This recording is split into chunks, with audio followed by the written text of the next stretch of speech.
in Canada, we have now decided that if you want to smoke crack out on our streets, even as close as a couple blocks away from Parliament, you're absolutely free to do so. There's about a 10-block stretch, 2 blocks east of our Parliament building, where you see crack smokers tweaking out all over the place.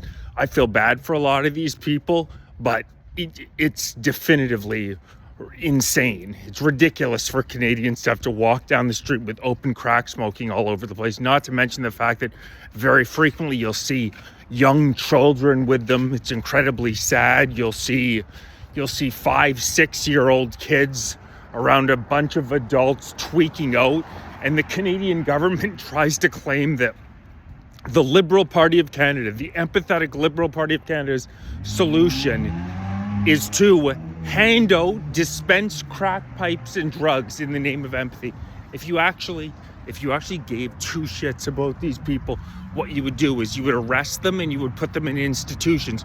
Not only would it make society safer, crime rates in Canada have absolutely skyrocketed under liberal crime laws, which literally mandate the government of Canada judges to allow convicted criminals of the most brutal crimes. We're talking child SA, break and enter, of letting them out on bail at the earliest possible moment. Bill C-75, a government that sends a message.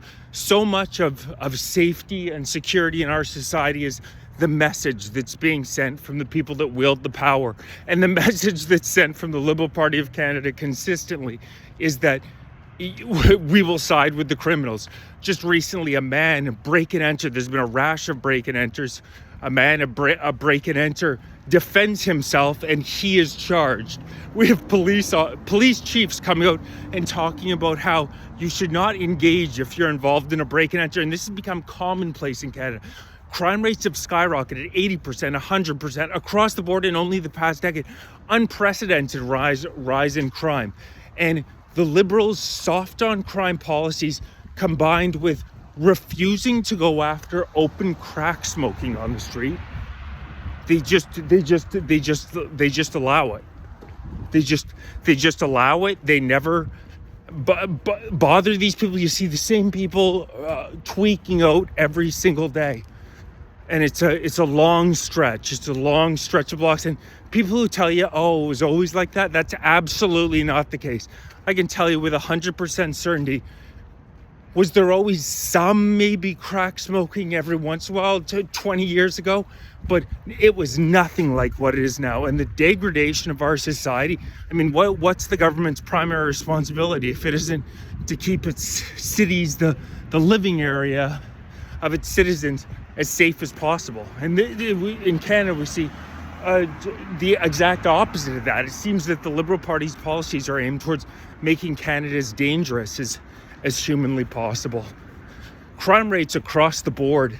I mean, there are quite a few variables that go into the rising crime rates, but certainly the soft on crime message plays a massive role in just the fact that you see so much financial fraud at the top of the Canadian economy. I mean, when you have a Prime Minister in Mark Carney who is just blatantly open shouting out companies that he has a financial interest in, just clear violation of conflict of interest laws like GE Hitachi.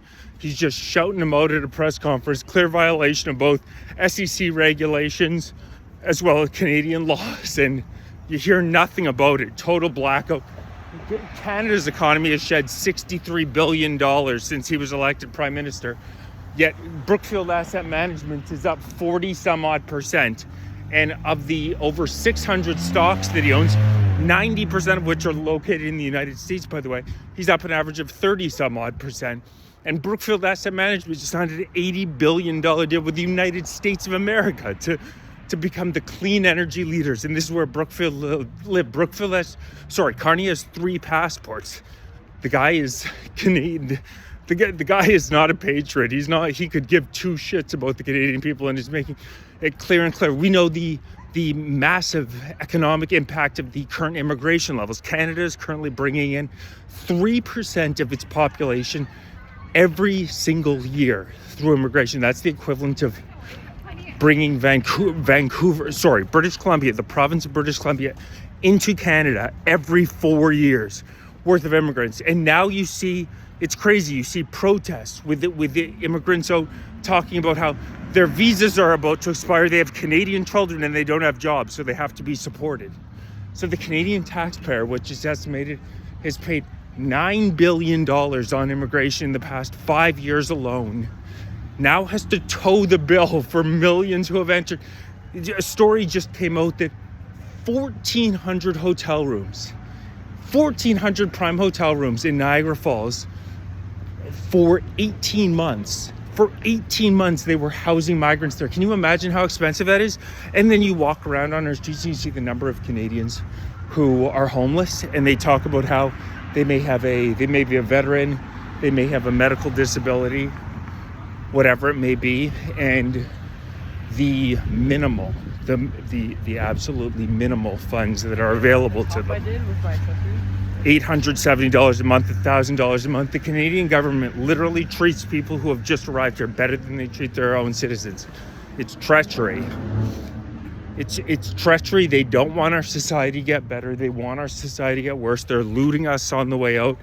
There's not a doubt in my mind. Please like, share, subscribe, join, become a member, donate, grab some gear. Really appreciate everybody who supports.